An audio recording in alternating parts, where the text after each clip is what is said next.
Algunas veces nos hemos preguntado cómo se generan esas condiciones adecuadas para que los trabajadores se beneficien plenamente de la formalización laboral. SUNAFIL tiene una tarea específica frente al cumplimiento de la normativa sociolaboral. Hoy nos acompaña el doctor Álvaro García Manrique, Intendente Nacional de Prevención y Asesoría de la SUNAFIL, quien nos contará más sobre el rol y las funciones que cumple nuestra institución. Doctor Álvaro García, buenos días. Cuéntenos concretamente cuál es el rol y las funciones de la SUNAFIL. Buenos días a nuestros seguidores de Facebook. SUNAFIL es la entidad pública que se encarga de velar por el cumplimiento de los derechos de los trabajadores. Para lograr ese objetivo, SUNAFIL trabaja esencialmente sobre dos ejes: el eje preventivo y el eje fiscalizador. El eje preventivo apunta a crear una cultura de cumplimiento, informar a la ciudadanía, a los trabajadores, a los empleadores, sobre cuáles son las normas laborales y el sentido de esas normas, y promover así que las empresas cumplan oportuna y adecuadamente con sus obligaciones laborales. El segundo eje es el eje fiscalizador, que se ejecuta a partir de un cuerpo inspectivo, un cuerpo especializado de inspectores que se encargan de visitar a las empresas, realizar la labor investigatoria y verificar, por ejemplo, en el domicilio del centro de trabajo, si se cumplen con los derechos de los trabajadores, si los trabajadores laboran en condiciones de seguridad adecuadas, entre otras obligaciones. SUNAFIL tiene tres funciones esenciales a partir de estos dos ejes, ¿no? Primero, el rol inspectivo, la función de fiscalización. El segundo, la función de asesoría técnica y orientación, el rol preventivo. Y el cierre, ¿no?, con el cual SUNAFIL cierra el círculo, es la función de supervisión. Es decir, SUNAFIL fiscaliza también que los procedimientos inspectivos, por ejemplo, se realicen adecuadamente a partir de una labor de supervisión que se realiza a nivel nacional. Menciona la tarea de fiscalización que cumple la SUNAFIL, una acción importante dentro del trabajo que realiza. Pero cuéntenos, ¿qué tipo de acciones preventivas realiza la institución para promover la formalización laboral? Si nosotros queremos hablar de prevención, lo que esencialmente apuntamos es a anticiparnos a los incumplimientos. ¿Y cómo nos anticipamos a los incumplimientos? A partir de diversas actividades. No solamente el trabajo de capacitación, que realizamos actividades como conferencias, ¿no?, informativas.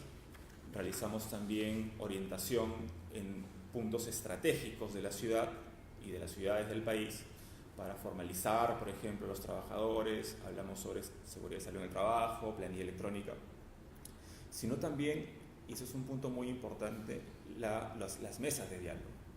Esta gestión de la superintendencia considera muy estratégico que se puede prevenir el incumplimiento de las obligaciones laborales a partir de una labor de diálogo directo con los empresarios, por ejemplo, ¿no? Los empresarios agrupados en sus gremios, o directamente con las empresas más infractoras, por ejemplo. Nosotros realizamos labor de disuasión, ¿de acuerdo?, labor de seguimiento, ¿no?, y cuando corresponda también labor de fiscalización. Pero en la labor de prevención, insistiré, consideramos muy estratégico y muy importante los espacios de diálogo para nosotros también poder saber de primera fuente, de empleadores y de trabajadores, cuáles son las mejoras que podemos introducir en el sistema inspectivo. Y hablando de estas mesas de diálogo, cuéntenos cuáles son los actores aliados con los que cuenta la SUNAFIL al momento de promover la cultura de prevención. Digamos, podemos encontrar aliados estratégicos desde la sociedad civil como en otras entidades públicas. Empezaré por lo segundo. SUNAFIL tiene celebrado diversos convenios de colaboración interinstitucional con otras entidades públicas que también realizan labor de fiscalización en sus competencias. Pongo el ejemplo de OEFA, la OEFA encargada de fiscalizar en materia ambiental. SUNAFIL ha hace muy pocas semanas, un convenio de colaboración para que, en el marco de las fiscalizaciones que realiza OEFA en sus competencias, nosotros podemos intervenir en lo que a nuestras competencias se refiere. ¿Cuál es el punto de convergencia entre materia ambiental y lo que fiscaliza SUNAFIL? La seguridad y salud de los trabajadores. Entonces, este convenio sirve para nosotros fortalecer nuestra actividad de inspección en materia de seguridad y salud en el trabajo, porque contamos con un aliado estratégico, que en este caso es una entidad pública, ¿no? Y así como EFA, tenemos convenios con otras entidades públicas con las que encontramos sinergias para nosotros fortalecer nuestra actividad esencialmente fiscalizadora, pero también preventiva. Por ejemplo, nosotros consideramos también como aliados estratégicos a las municipalidades. Con las municipalidades también tenemos convenios de colaboración para realizar labor de fiscalización y también labor de prevención. Por ejemplo, el caso de La Victoria, ¿no? Un caso bastante coyuntural, ¿no? También tenemos instrumentos de colaboración con esa y con otras municipalidades. Otro aliado estratégico son los gremios sindicales.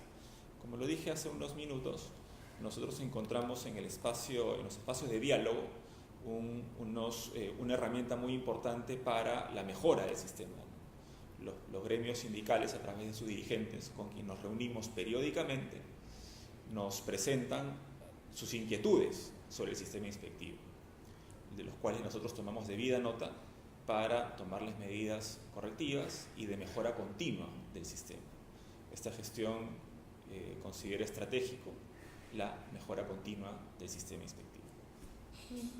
Y cuéntenos el trabajo que se realiza en las intendencias regionales.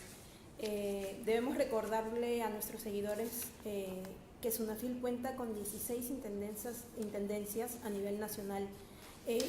¿Cuál es el trabajo que está realizando ese equipo, ¿no? El equipo en cada intendencia?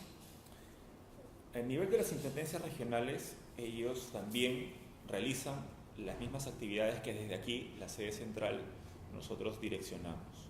En materia de prevención, las regiones se reúnen frecuentemente con los gremios sindicales. Podemos decir, por ejemplo, que el 25 de enero la Intendencia de Ayacucho se reunió en una mesa de diálogo con los alcaldes de la provincia de La Mar, que es la zona del Brain, para abordar temas de formalización laboral, así como erradicación del trabajo infantil y trabajo forzoso. En Cajamarca, por ejemplo, días después, hubo una reunión con representantes de la Defensoría Municipal del Niño y Adolescente de esa región para evaluar la problemática sobre los niños y adolescentes, el trabajo infantil en general, ¿no? Lo mismo en el Callao, ¿no? Donde se ha establecido mesas de diálogo para la construcción, ¿no? Para la fiscalización de la seguridad en la construcción. Y contaré una experiencia muy reciente que fue la semana pasada. El día viernes estuvimos en Chimbote. En Chimbote tenemos una oficina zonal donde se generó una reunión con diversos sindicatos del sector pesquero, en la que participé personalmente en conjunto con otro intendente nacional para recoger la problemática de ese importante sector. Recogimos toda la información necesaria para poder tomar acción. Como lo dije hace unos minutos también, los aliados estratégicos son principalmente los gremios sindicales y las entidades públicas. Y como he podido señalar, las regiones se reúnen frecuentemente con ambos actores sociales. Muy bien, doctor García. ¿Le parece si iniciamos la ronda de consultas de nuestros seguidores en Facebook? Sí, por supuesto. Cristian Silva nos pregunta, bueno, en realidad son diversas preguntas y estamos aquí para responder. Cristian nos indica, ¿cuál es la remuneración que el trabajador recibe si es que no se le ha dado un día de descanso y cuál es el tiempo límite para que el empleador pueda realizar esta remuneración? Correcto. Los trabajadores tienen derecho a por lo menos 24 horas consecutivas semanales de descanso, lo que se le llama el descanso semanal obligatorio. Ese día es remunerado, como cualquier día que el trabajador labora. Si el trabajador, sin embargo, labora en su día de descanso, digamos porque por necesidades de la empresa, el trabajador tiene derecho a cobrar por ese día el equivalente a 3 remuneraciones diarias. Es decir, una remuneración diaria por el día de descanso, que le corresponde, que está dentro de su remuneración mensual. La segunda remuneración diaria por el trabajo que realiza en el día de descanso, y en la tercera remuneración diaria, que es la sobretasa. ¿En qué momento se hace efectivo este pago? En la siguiente oportunidad, en la inmediata que corresponde el pago de remuneración. La alternativa es que en vez de realizar estos pagos adicionales, la empresa puede otorgarle un día de descanso sustitutorio. Pero lo especial es que este día sustitutorio tiene que entregarse en la misma semana, es decir, inmediatamente. Aquí tenemos otra pregunta. Carlos Casella nos cuenta que trabajó hasta finalizar una obra en Cañete, donde no tenía un contrato. Nos cuenta que el trato era pésimo y por estos y otros motivos decidió irse, pero indica que le retenían semanalmente 30 soles, dinero que no le han devuelto y que tampoco le han realizado el último pago. Él menciona qué puede hacer en este caso. Bueno, aparentemente, no se explica en la consulta, pero aparentemente esa retención de 30 soles sería injustificada, no habría ninguna razón para esa retención. En ese caso, el trabajador puede acudir a SUNAFIL, puede acudir donde nosotros a presentar una denuncia, en este caso porque no se está pagando íntegramente su remuneración o porque no se le ha pagado, ¿no? El trabajador puede hacerlo dentro de los 4 años siguientes de haberse retirado, así que todavía se encuentra dentro del plazo. Claro, habría que identificar primero cuál ha sido la razón de esa retención. Aparentemente no habría ninguna justificación. Andrés López Benavides pregunta: ¿por qué cuando hay una inspección en un edificio y el presidente de la Junta de Propietarios no puede estar, le piden una carta poder simple para que lo represente otra persona y resulta que el poder lo hace la tesorera? ¿Eso es legal? ¿No sería mejor que el poder sea notarial para que no se presenten malos entendidos? En el procedimiento inspectivo, efectivamente, las personas jurídicas, ¿no?, o una persona natural incluso, puede hacerse representar por otra, siempre y cuando otorgue una carta poder. Claro, la exigencia es que sea una carta poder simple, no requiere ser notariada. Entonces, en este caso se está actuando conforme al procedimiento. Mónica Cruzado indica: si me dan un contrato intermitente, ¿qué significa? Porque está así desde el 11 de julio y dice que acaba de presentar su carta de renuncia para dejar de elaborar este mes. ¿Cuáles serían sus beneficios? Correcto. El contrato intermitente es una modalidad de contratación temporal de trabajadores que se aplica para aquellas empresas que tienen una actividad permanente, es decir, es permanente en el tiempo, pero hay lapsos de inactividad. El ejemplo más gráfico del contrato intermitente es el que se da en el sector pesquero, ¿no? Porque los trabajadores que realizan pesca no realizan faena pesquera todo el año, sino que durante el año hay periodos de veda, es decir, donde se interrumpe la labor, la actividad pesquera. El contrato intermitente aplica para esos trabajadores, ya que automáticamente se suspende cuando se inicia la veda y se reinicia cuando se levanta la veda. El contrato intermitente es una modalidad establecida en la ley y por la cual a los trabajadores se les paga sus beneficios sociales en función de los días efectivamente trabajados, es decir, no se computan los días en que se suspende la actividad, ¿no? Martín Sicha nos cuenta: trabajé 9 meses por recibo por honorarios y ahora me ofrecen estar en planilla. ¿Estos meses que trabajé por honorarios deben ser liquidados con beneficios? Ahí habría que evaluar si es que la labor que la persona realizaba mientras estuvo bajo régimen de honorarios ha sido la misma que la que ahora va a realizar o realiza ya estando en planilla. Si realiza la misma actividad hoy en planilla con aquella que realizaba cuando estaba en honorarios, queda claro que siempre debió estar en planilla. Entonces, en estricto, los beneficios sociales de este trabajador corresponderían ser liquidados no desde que ingresa a planilla, sino desde que ingresó a la empresa bajo régimen de honorarios. Repito, siempre que realice y haya realizado la misma labor. Grace Adriansen consulta. Su contrato culmina el 31 de enero, pero dice que dicha empresa le ha depositado su CTS en 2 entidades bancarias diferentes. Ella no sabe qué va a hacer al momento de solicitar la carta de retiro de la CTS. ¿Deberían darle una por cada entidad bancaria o cómo sería la dinámica? En la CTS solamente puede existir un depositario, es decir, una entidad financiera, un banco, una caja, una financiera, pero solamente una por trabajador, por empresa. En este caso aparentemente habrá habido alguna confusión, de repente la trabajadora comunicó el cambio de entidad financiera porque puede hacerlo en cualquier momento, de repente consigue un banco que le paga más rentabilidad por su dinero y de repente quizá el empleador, digamos, ha iniciado los depósitos en otra entidad financiera, pero esa entidad financiera no solicitó a la primera entidad que le transfiera los fondos, ¿no? En fin, habría que evaluar qué pasó, ¿no? Lo correcto es que solamente haya una entidad financiera, pero si ya se presentó esta dificultad, lo que corresponde es subsanarla, ¿no? Correspondería que el trabajador tenga por lo menos 2 cartas, ¿no? Para que pueda liberar los fondos de una. Aunque primero yo recomendaría que consulte a la segunda entidad financiera si es que solicitó a la primera que le transfiera los fondos, porque aparentemente ahí podría haberse dado la confusión. Ya. Ronnie Luis comenta, ¿no? Yo demandé a una empresa de alimentos hace un año porque no depositaban mi liquidación, pero quiero ir a laborar otra vez a la misma empresa. ¿Habrá algún inconveniente? En estricto no. Digamos, si un trabajador tiene una acción judicial contra su ex empleador, ¿no? Y luego pues el mercado laboral es dinámico, ¿no? De repente ese trabajador es nuevamente requerido en la misma empresa y, bueno, y se ponen de acuerdo en que reingrese a laborar, no hay ningún inconveniente, ¿no? Legalmente no hay ninguna prohibición.